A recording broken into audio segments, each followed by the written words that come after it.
제가 과거 한국교회가 성장을 위해서 굉장히 많은 노력을 했습니다만은 그럼에도 불구하고 부족함이 있다고 생각하는 게 그리스도인의 자기 정체성은 교인이라고 하는 데서 멈추면 안 되거든요. 그러니까 우리가 어쩔 수 없이 현대 사회는 이제 조직이 필요하고 그 조직 속에서 이런 교회 공동체를 만들어 가기 때문에 어쨌든 교인이라고 하는 것 중요하죠. 근데 교인이라고 하는 것은 그리스도인이 가지고 있는 여러 정체성 중에 하나예요. 여러분 잊어버리서는 안 되는 게 교인이라고 하는 것이 우리 모두가 교회 공동체 속에 있기 때문에 공동의 정체성이지만 그리스도인이라고 하는 전체 정체성에서 보면 교인이라고 하는 것은 하나의 정체성이에요. 그리스도인이라고 하는 공동체는 이 정체성은 교인이라고 하는 정체성보다 어떻게 해요? 더 큽니다. 교인이라고 하는 전제가 뭡니까? 교회라고 하는 조직, 모임이 전제되어 있잖아요. 그러니까 교인은 교회를 벗어나면 의미를 상실하게 돼요.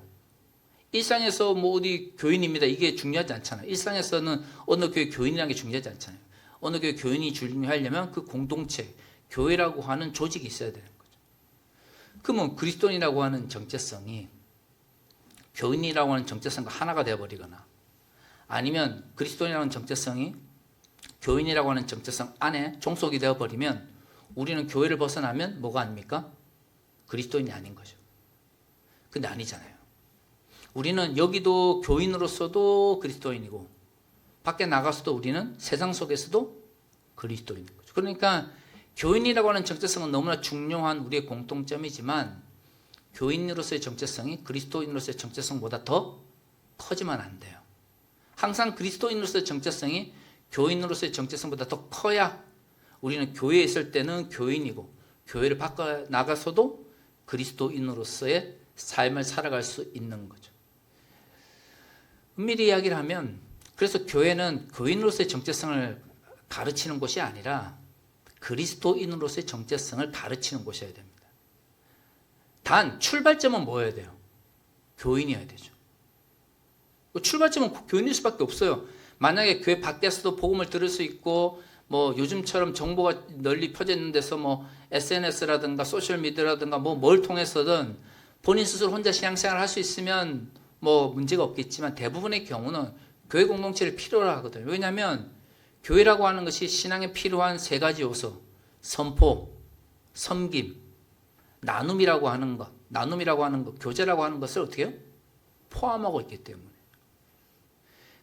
물론 저는 교회 안에서만이 선포나 섬김, 교제 혹은 나눔이 가능하다고 생각하지는 않습니다. 그런데 우리 모두 알잖아요. 우리가 다니는 직장이나 사업장 위에서 선포, 나눔, 교제가 가능합니까? 쉽지 않죠. 그래서 제가 무교주의자가 아닌 거예요.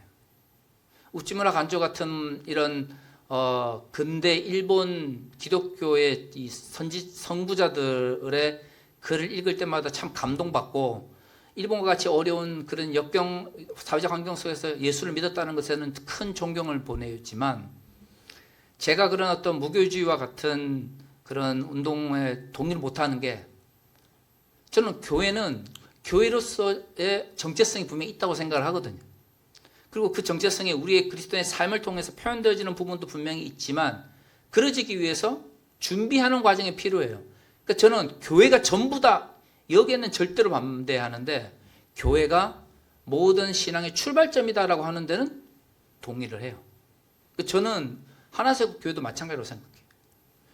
우리 교회가 우리 성도들의 신앙의 삶의 전부가 되면 저는 그거는 교회를 숭배하고 교회를 섬기는 거지 예수를 섬기는 게 아니라고 생각합니다. 왜냐하면 예수는 교회만 계신 게 아니거든요. 여러분 예수님은 교회만 계시는 게 아니에요. 성령은 여기에서만 역사하시는 게 아니에요. 성령은 여기서도 역사하시고 교회 밖에서도 역사하세요. 성령 임재하심을 정말 경험하시려면 여기서 임재한 성령께서 교회 밖에서도 나와 함께 하신다는 걸 여러분 어떻게 해요? 느끼셔야 되는 거예요. 그게 올바른 성령과의 교제인 거죠. 여기서 하나님을 만났으면 그 하나님은 세상을 만드시고 천지를 지금도 역사를 우주를 창조하시고 주관하시는 분이기 때문에 교회 밖에서도 우리의 삶을 바라보고 계시다고 하는 믿음을 가져야 돼요. 그러면 그러한 믿음을 가지려고 하면 어디서 시작할 수밖에 없냐면 교회에서밖에 시작할 수 없는 거죠. 그러니까 교회는 목적이 아니라 교회는 출발점이 되어야 되는 거죠. 그래서 저는 교회 출발점, 신앙의 출발점, 그 다음에 성숙한 신앙의 시발점으로서 교회는 분명한 그 역할이 있다고 생각해요. 그래서 저는 그 역할을 잘 감당하기 위해서 우리가 교회에 대해서 고민해야 돼요. 그런데 교회가 신앙의 전부가 되거나 교회만을 위해서 성도들이 존재하는 것처럼 만약에 가르친다면 모르겠습니다. 저를 비롯한 기성세대는 그걸 받아들일 수 있을지 모르겠지만 저는 그러한 교회론을 가지고 다음 세대와 청년 세대들에게 예수를 전한다고 할 때 저는 결코 그런 교회론을 가진 교회는 예수의 복음을 전할 수 없을 거라 생각을 해요. 왜 이렇게 이야기를 하냐면 오늘 우리가 잘 알고 있는 스바의 여왕, 에티오피아 여왕일 거다라고 이야기를 하는데 이 스바의 여왕이 솔로몬의 명성을 두고 찾아옵니다. 그리고 우리가 이제 오늘 읽은 본문처럼 그녀가 하는 모든 질문에 대해서 솔로몬이 대답을 하면서 뭐를 이야기하죠? 그의 소문이 참된 것이었구나라고 감동하는 이야기. 영화에도 많이 나오고 하도 많이 들은 이야기이기 때문에. 근데 여기에서 솔로몬이 왜 이 스바의 여왕의 질문에 꼬박꼬박 대답했는지에 대한 얘기가 안 나옵니다. 엄청나게 많은 재물을 가지고 왔다라고 하잖아요. 그런데 솔로몬은 스바의 여왕이 가져왔던 그 많은 재물과 스바라고 하는 그 나라가 가지고 있는 권력보다 뭐에 더 집중을 합니까?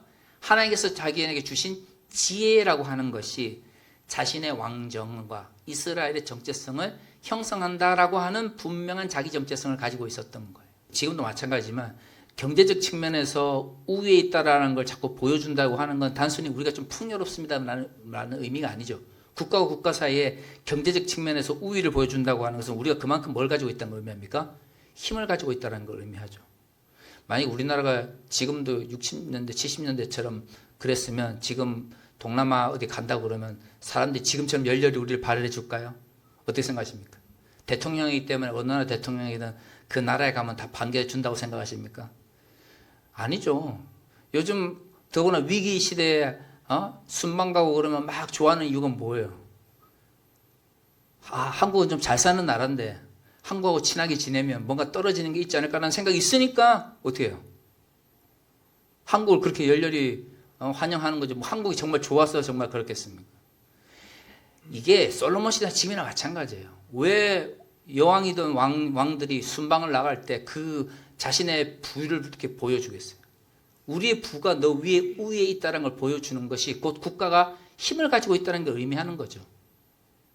그런데 솔로몬 입장에서는 그가 하나님부터 지혜를 받았는데 만약 그가 똑같이 다른 가나안 땅의 주변 국가들의 사람들처럼 왕이라고 하는 거, 신정일치 국가 속의 국가의 권력이라고 하는 게 군사가 많고 그 다음에 물질이 풍요하고 이런 걸 만약에 따졌다 그러면 솔로몬은 그가 지혜를 가지고 있었을지는 모르겠지만 스바의 여왕 앞에서 굉장히 자신의 지혜를 제대로 드러내지 못했을 거예요.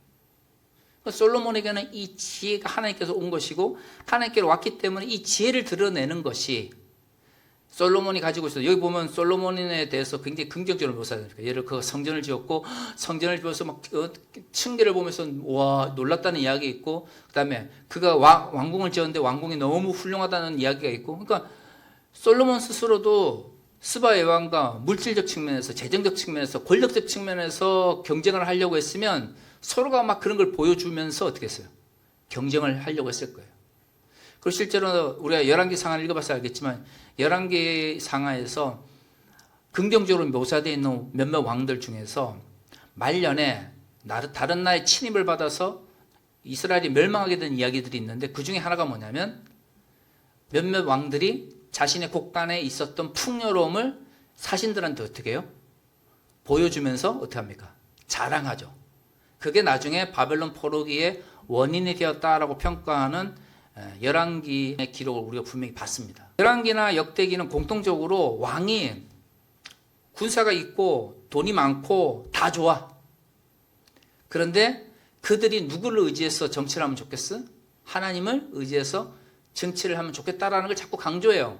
그래서 자신이 가지고 있는 권력이나 다시 말해서 군사에 의존하려고 하거나 자기가 가지고 있는 부에 의존하려고 하는 왕들에 대해서 나중에 보면 굉장히 부정적으로 묘사를 하죠.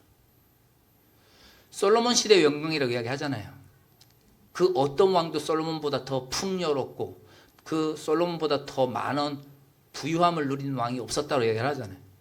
만약에 솔로몬이 자신의 정체성이 내가 군사가 많고 내가 재물이 많아 여기에 만약에 정체성을 두고 있었다면 굳이 스바의 왕이 질문하고 시험하려고 할 때 뭐 그렇게 지혜를 가지고 하겠습니까? 그냥 왕궁 보여주고 성전 보여주고 거기 얼마만큼 많은 재물이 있는지를 보여주면서 당신이 가져온 그 재물 아무것도 아니야 라고 어떻게 했을까요? 무시했을 거예요. 근데 솔로몬은 왕이 되었어도 그가 나중에 노년에 좀 이상해지긴 하지만 그 이전까지 그가 하나님의 언약에 따라 왕이 되어서 하나님께서 기뻐하시는 방식으로 통치를 할 때는 적어도 자신의 왕으로서의 정체성을 어디에 두고 있었습니까? 하나님이 주신 지혜라고 하는데 자신의 정체성이 있었던 거죠.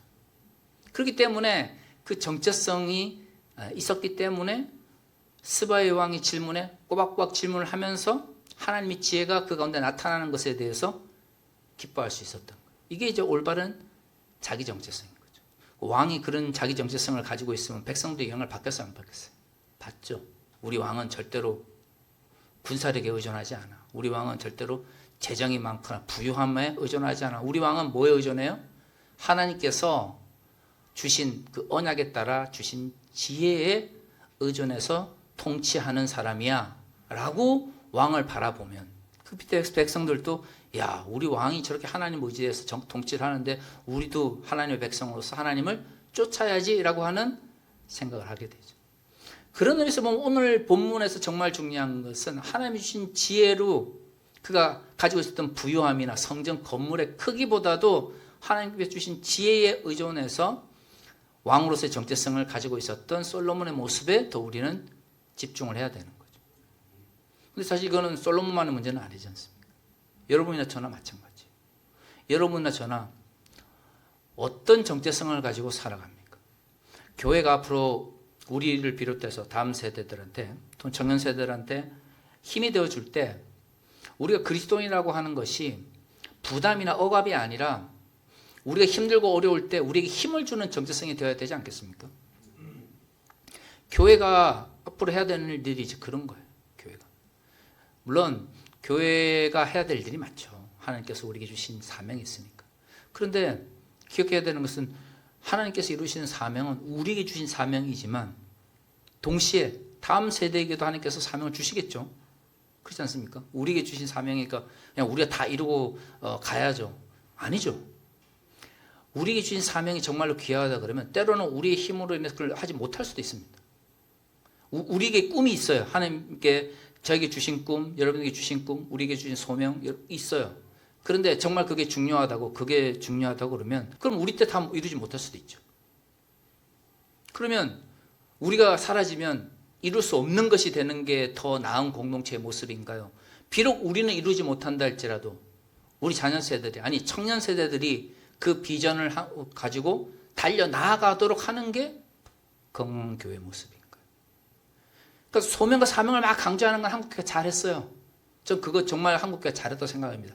비판도 있고 있지만 어떤 하나님의 비전을 이야기하고 소명과 사명을 이야기하는 건 잘했다고 생각해요. 근데 뭐가 부족하냐면 그게 자꾸 우리가 다 이루려고 하는 거죠. 우리 때 다 이루어야 되는 거죠. 왜 우리 때 다 이루어야 됩니까? 우리 때 이루지 못한다 할지라도 다음 세대를 위해서 다윗처럼 준비해 줄 수 있는 거 아니에요. 그러니까 그런 정체성을 가지려고 그러면 교인으로서의 정체성에서 함몰려 있으면 안 되는 거죠. 내가 다 해야 돼. 그렇지 않습니다. 내가 못해도 내 다른 사람들이 나는 못해도 우리 공동체가 지금 우리 세대는 못해도 다음 세대가 할 수 있도록 준비하는 것도 귀한 거죠. 여러분 다윗이 성전 못 지었다고 해서 여러분 다윗은 참 성전을 못 지었어 무시하시는 분 계세요? 없죠. 성전 못 지었잖아요. 근데 왜 우리는 다윗의 그 마음을 기억해서 여기죠? 본인은 못하지만 다음 세대가 할 수 있도록 어떻게 해요? 다윗은 준비했잖아요. 그럼 다윗이 성전을 짓도록 준비한 것은 의미가 없는 건가요? 그렇지 않잖아요. 우리는 그 다윗이 너무나 귀한 일을 했다고 생각하지 않습니까? 솔로몬이 성전 질 때 하는 이야기가 뭐예요? 나는 언약의 주체는 아닌데, 언약의 주체는 아버지인데 나는 그 언약을 실천하는 사람입니다 라고 하면서 먼저 언약을 맺은 두 사람의 관계, 하나님과 다윗의 관계를 어떻게 해요? 더 집중적으로 하잖아요. 그 말은 성전을 지었다 안 지었다 중요한 게 아니고 성전을 짓도록 하기 위해서 준비한 다윗의 역할도 중요하단 말이죠. 근데 우리는 다윗의 이야기를 읽으면서도 꼭 내가 다윗이 되보다는 내가 꼭 뭐가 돼야 돼요? 자꾸 솔로몬이 돼야 된다고 생각하는 거예요. 솔로몬이 안 될 수도 있잖아요. 우리가. 저도 마찬가지. 저도 이 교회의 대표자로서 있지만 제가 가지고 있는 꿈들이 저를 통해서 이루어지면 감사하지만 그러지 않을 수도 있잖아요. 저는 다윗처럼 준비하는 사람일 수도 있잖아요. 왜 꼭 솔로몬이 되어야 됩니까? 솔로몬이 될 사람들은 솔로몬으로서 역할을 감당하는 거고 다윗이 될 사람들은 다윗이 되면 되는 거죠. 왜 다윗으로서 주어진 소명을 자꾸 솔로몬이 되겠다라고 고집을 하냐 이거죠. 그러니까 그게 건강하지 못한 자기 정체성인 거예요. 저는 그래서 우리가 가지고 있는 건강한 자기 정체성을 가졌으면 좋겠어요. 교인으로서 정체성 반드시 필요합니다만 그것은 출발점이지 목표가 아니에요. 교인은 그리스도인으로 가는 출발점에 있는 거고요. 그리스도인이 된다고 하는 것은 우리에게 주어진 소명과 사명을 위해서 달려간다는 걸 의미하는 거죠. 그리고 거기서 끝나는 것이 아니라 때로는 우리가 이루지 못한다 할지라도 이룰 수 있도록 누군가 그것을 이룰 수 있도록 준비시키고 어떻게 해요? 함께 교육하는 것도 그래서 교회에 있어서 교육은 단순히 누군가를 가르치는 것이 아니라 내가 이루지 못한 소명을 우리 공동체가 지금은 이루지 못한 소명을 내가 교육하고 있는 누군가를 통해서 이룰 거라고 하는 좀 더 넓은 시각을 가지고 우리가 자녀들을 우리가 청년들을 우리가 다음 세대를 교육해야 되는 거죠. 결국에는 그들도 커서 하나님의 사역자가 될 거니까요. 사랑하는 성도 여러분, 저는 우리 교회가 그런 꿈을 좀 꿔나왔으면 좋겠습니다. 우리 처음 시작할 때부터 늘 말씀드렸잖아요. 꿈을 가져야 된다고. 하나님께서 우리에게 이걸 허락해 주시면 이걸 하겠다. 하나님께서 이걸 하겠다 하신다고 할 때 우리가 뭘 준비해야 될 건가에 대한 꿈을 가지고 있어야 돼요. 그 꿈이 현실과 만나가는 과정이 어떻게 보면 우리 교회가 하나님의 사역을 이루어가는 과정인 거죠. 우리가 바라보는 모든 것들이 하나님의 사역과 하나님의 소명과 하나님이 주신 비전 속에서 다시 한번 성찰하고 돌아볼 수 있는 기회가 되었으면 좋겠습니다. 다시 되겠습니다.